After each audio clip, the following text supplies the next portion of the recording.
Hey everybody, hope your day is going well. You're back with another reaction, and we are traveling back in time to the year 1981.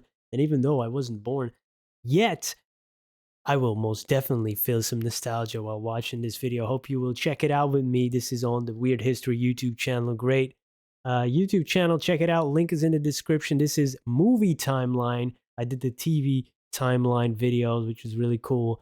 And now we'll find out what happened in movies in 1981. I'm already seeing Raiders of the Lost Ark.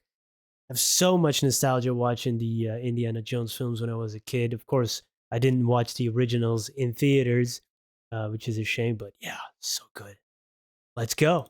Has anybody got any weapons? Yeah, we got swords, clubs, knives. It's the same old problem. What keeps me from pulling the gun out? I think it all happened so quick. I remember watching that for the very first time. It's like, oh, that's how you do it.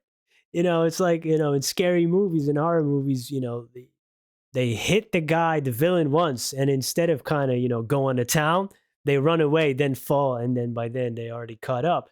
Or, when somebody gets a knife to a gunfight or a whip, they just throw the gun away. Let's do this like a man. No, that's not real.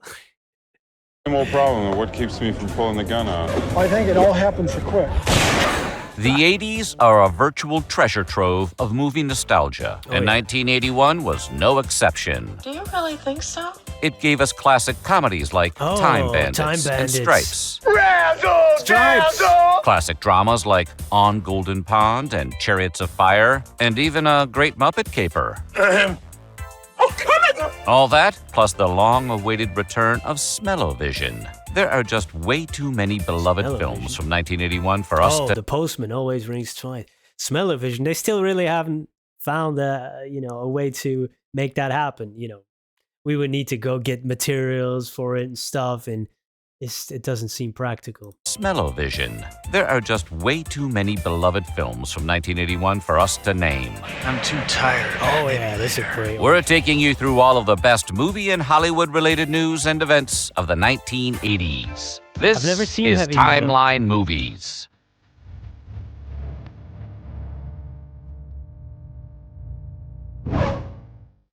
And since 1981 was when the Cannonball Run was released, we'll try to do this fast. But before we get started, be sure to subscribe to the Weird History channel and to let us know in the comments below about your favorite movie memories from 1981. Now, are you ready to find out what was going on in the movies the year the first DeLorean rolled off the assembly line? I like it.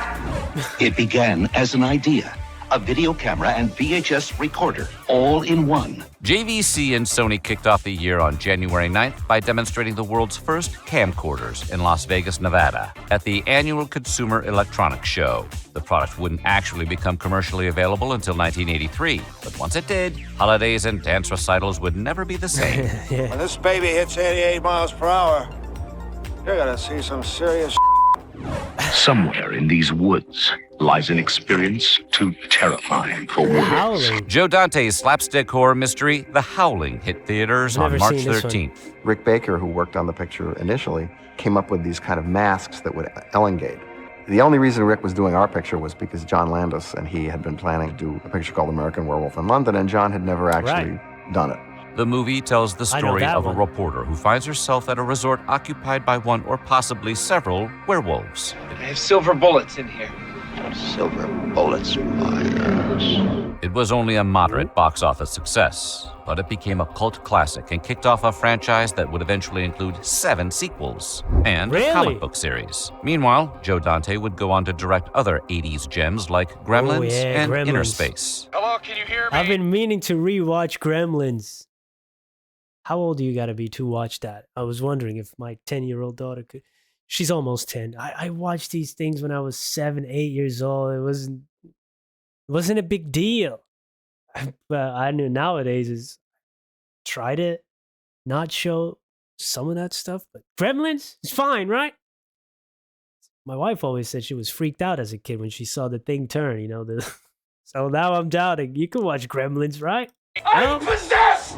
Stealing away to the end of the month, Michael Mann's classic crime thriller, Thief. broke into theaters on the 31st, starring James Caan as a safecracker trying to go legit and boasting a radical soundtrack by Tangerine Dream. My more programmatic, kind of formalist approach is that the film will benefit from the abstraction of electronic score, and I decided to go to Tangerine Dream. The movie was Mann's first outing as a writer and director after years of success on television. I am the last guy in the world that you want to with.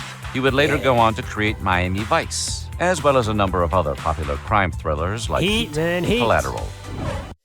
Heat is fantastic, and I have a copy of the book, the second one, the sequel, just released last year, right? And I've been meaning to read it, but I know they're gonna adapt it, so I'm kind of saving it to get it closer to the adaptation, so it's still fresh in my mind. And I'm wondering how that will turn out. There was some budget issues there, and it's been postponed in terms of principal photography and stuff. But I think they're gonna shoot it this year. I don't know. So let's see what that is about. Have you read the book? No spoilers. But is it good? Looking forward to that. As well as a number of other popular crime thrillers like Heat and Collateral. Time for everyone's annual Oscar predictions. And in the Best Picture category, there can be only one winner. Raging and that Bull, right? is Tess. Because Hollywood hasn't had a good party since Roman Polanski left. After being delayed a day due to the attempted assassination of Ronald Reagan. Really? Only a day? After all, you must remember this is a man who yesterday, while he was in the hospital unable to speak, wrote on a sheet of paper, "All things considered, I'd rather be in Philadelphia." The 53rd Academy Awards went ahead on March 31st. The evening was dominated by the drama Ordinary People, which won Best Adapted Screenplay, Best Supporting Actor for Timothy Hutton, Best Director for Robert Redford, and Best Picture. Other winners included Best Actor Robert De Niro for his role in Raging Bull, Best Actress Sissy Spacek for Coal Miner's Daughter, and Best Supporting Actress Mary Steenburgen for... I want to watch that movie, Coal Miner's Daughter. That's about Loretta Lynn. I had just got the audio book for her memoir, autobiography. It's also named Coal Miner's Daughter. I know the song. And it's narrated by Sissy Spacek, the book. So I'm going to check that one out as well. And yeah, I've been hearing great things about this film. I need to check it out. Best Sissy Spacek for Coal Miner's Daughter, and Best Supporting Actress Mary Steenburgen for Melvin and Howard. Well, I'm going to have to figure out something new to dream about, that's for sure. Superman 2, the sequel to Richard Donner's 1978 hit Superman, which starred Christopher Reeve as the eponymous hero. Well, I've been working out. Soared into theaters on April 9th. Despite a change in directors from Donner to Richard Lester, the film, which found the Man of Steel battling Lex Luthor and 3 Kryptonian supercriminals, drew praise from critics and audiences alike, and taught us all the phrase, "Kneel before Zod!" Just over a month later, on May 16th, MGM sent shockwaves through Hollywood when it purchased United Artists for roughly $250 million in cash. Founded in 1919 by Hollywood legends Charlie Chaplin, D.W. Griffith, Mary Pickford, and Douglas Fairbanks, UA's film library included some of the most famous movies in history, including Casablanca, The Maltese Falcon, West Side Story, Rocky, the Pink Panther series, and 12 James Bond films. 2 weeks later, self-appointed king of bad taste John Waters revived a bygone theater gimmick known as Smell-O-Vision for the May 29th release of his comedy Polyester. Odorama will enable you, the viewer, to actually smell right from your movie seat. Prior to the film, viewers received a card with 10 numbered areas. The film would then flash a number on the screen, prompting viewers to scratch and sniff the corresponding area at the appropriate time. You get it? You smell it? It works! The cards included scents like flowers, gasoline, and, it's a cool believe it idea. or not, feces. Oh. Man, they might have to bring it back to kind of get people back to the theaters. I don't know. Is that something you would return to? What do they need to do? Of course, keep the prices in check. That's one. But nowadays it's tough out there for the theaters.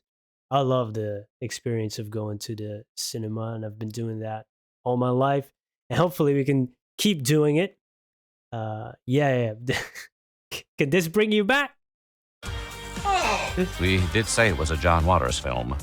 On June 8, 1981, Denver-based oil baron Marvin Davis shelled out just over $700 million to acquire 20th Century Fox. Just 3 years later, however, Davis would sell an interest in the studio to Australian publishing mogul Rupert Murdoch's News Corp, who would then buy out Davis's remaining interest in 1985, making Fox the last of Hollywood's major Golden Age studios to be acquired by an outside corporation. By 1981, Mel Brooks was already a comedy icon, so Hollywood insiders expected audiences to line up for his latest movie, The History of the World Part 1, released on June 12th. Occupation, stand-up philosophy. I coalesce the vapor. I'm just watching the Golden Girls and B. Arthur. She's so funny. Her expressions are just killer. The way she can sometimes, just have this one look in 1 second is like, she's hilarious. Released on June 12th. Occupation, stand-up philosophy. I coalesce the vapor of human experience Mel into Brooks a still viable going. and logical comprehension. Oh, a bullshit artist. Despite being greeted by mixed reviews and disappointing box office returns, it still wound up becoming one of the decade's most iconic comedies, thanks to Brooks's ability to turn any situation into a gag. The Lord Jehovah has given unto you these 15. Hey, that's funny. I need to see this. 10 commandments. If adventure has a name, it must be Indiana Jones. And the world got to meet Indy for the first time on June 12th when Raiders of the Lost Ark came crash rolling into theaters. Directed by Steven Spielberg, produced by George Lucas. I just saw Spielberg achieve the EGOT status. Fantastic. If one of the directors and artists out there deserves it, I mean, he is legendary. Starring Harrison Ford, the film, which would later be renamed Indiana Jones and the Raiders of the Lost Ark, was a rip-roaring homage to the adventure serials of Hollywood's golden age. Snakes. Why do they have to be snakes? In the famous Always shot of snakes. me facing the Cobra, you can barely see a reflection on the sheet of glass that was between myself and the Cobra.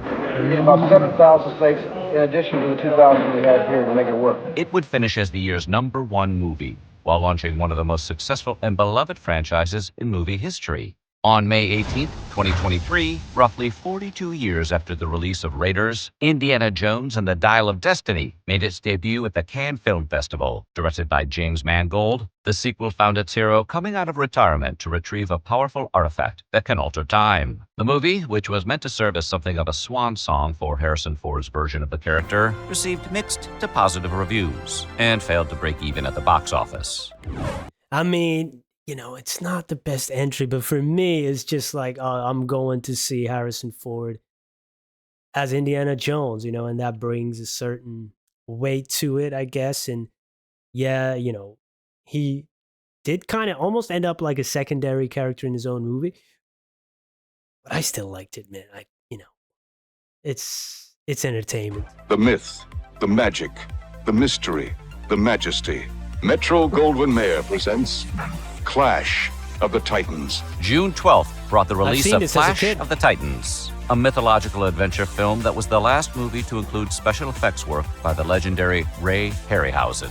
And even he thought it looked a little old-fashioned compared to slick new blockbusters like Empire Strikes Back and Superman. And this model is made in such a way that It it does has have many its joints. charm. Even down to the fingers. Even down to yeah, the yes. fingers, Yeah. and each snake has a joint. Nonetheless, the film, which starred Harry Hamlin, Burgess Meredith, and Laurence Olivier, finished as the 11th highest What a grosser of the cast. year and is now regarded as an 80s classic. And on July 10th, the now classic sci-fi action-adventure Escape from New York I just rewatched this like a few months ago. landed in theaters. It holds up. Directed by John Carpenter, Yeah. the movie presented a dystopian near future where the island of Manhattan had become a prison. Truly have such a a problem with authority. Any chance I can get to belittle authority, I love to do it. Kurt Russell, previously known as a child yeah. star, played the swaggering hero, Snake Plissken. Call me Snake. And the film's massive box office success completely changed his image. Had a conversation one time, I remember, about no man being an island, and we both vehemently disagree with that. Some men are islands. Snake Plissken is that island. Even Tom Cruise had to start somewhere. And that somewhere was in the romantic drama Endless Love, released on July 17th. Directed by Franco Zeffirelli and starring Brooke Shields, the film, in which Cruise played a minor role, struck out with critics. I lit a whole pile of newspapers. You ever try to light a whole pile of wet newspapers? Nonetheless, it turned out to be a box office success. And its theme song... Yeah, I've never seen the movie, but I was just reading Lionel Richie's biography, and he's talked about Endless Love and being one of his most successful singles. Maybe I don't know. There's so many. He has so many hits. Recorded by Lionel Richie, spent 9 weeks at #1, scoring an Oscar nomination for Best Original Song.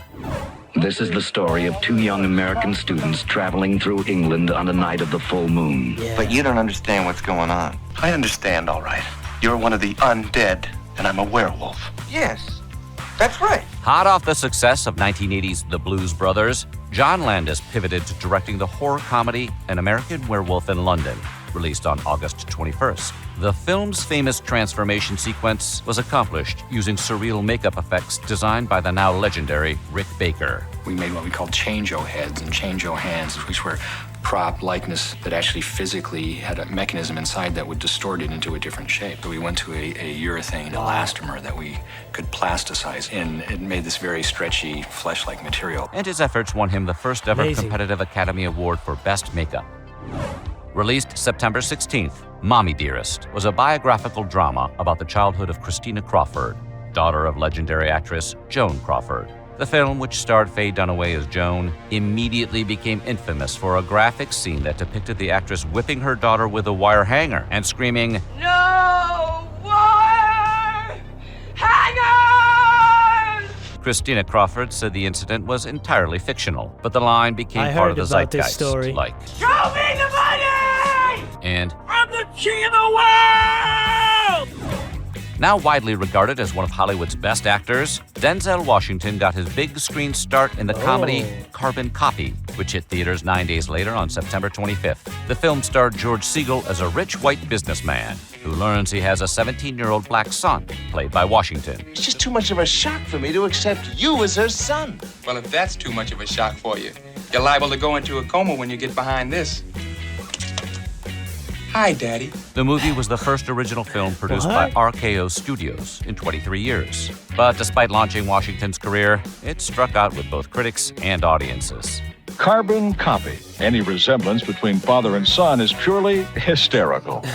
What?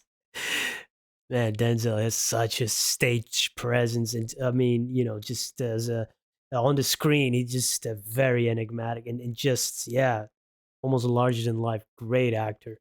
Imagine a movie where two middle-aged men sit in a restaurant having a long, meandering philosophical conversation. I mean, are we just like bored, spoiled children who've just been lying in the bathtub all day? But has it ever occurred to you, Wally, that the process that creates this boredom that we see in the world now may very well be a self-perpetuating, unconscious form of brainwashing? And now imagine that movie was a massive hit. That improbable situation occurred on October 11th, when My Dinner with Andre released in theaters. A quirky drama written by and starring Andre Gregory and Wallace Shawn, the unusual film is now regarded as a bona fide classic and has been parodied in media like The Far Side comic strip, The Simpsons, Thirsting for a way to name the unnameable, to express the inexpressible. Tell me more. Family Guy, and even Frasier. The idea of a human character made with CGI is old hat these days. But when Looker was released on October 30th, it was virtually unheard of. Looker, which dropped a few months before Disney's Tron, was the first to employ a computer-generated 3D model of a person. That model was used to represent an in-universe computer graphic, rather than an actual human character. So it wasn't quite Gollum in Lord of the Rings, or even Jar Jar Binks. Nonetheless, it was a groundbreaking use of digital effects that paved the way for future effects blockbusters like Jurassic Park. Finally, Mad Max 2 careened the black-on-black into Australian theaters on Christmas Eve. Now considered one of the best action movies ever made, the film's American distributor renamed it The Road Warrior, because the original had never officially been released in the U.S. And to be totally honest, it's a better title. I'm gravely disappointed. Again, you have made me unleash my dogs of war. The Road Warrior was a smash hit in both countries, setting its lead, Mel Gibson, on the path to superstardom. So what do you think? Did we miss one of your favorite flicks of 1981? Let us know in the comments below, and while you're at it, check out some of these other timeline videos. Awesome. Of course, for me, the most nostalgic is Raiders of the Lost Ark, but there's so many great movies. The 80s has so many, like it was said in the beginning of the video, a treasure trove of cool movies, and really a time for a lot of progress, right, in terms of the technology and the ways that films were made. Really, really cool. Thank you for joining me. Hope to see you in the next one. Peace.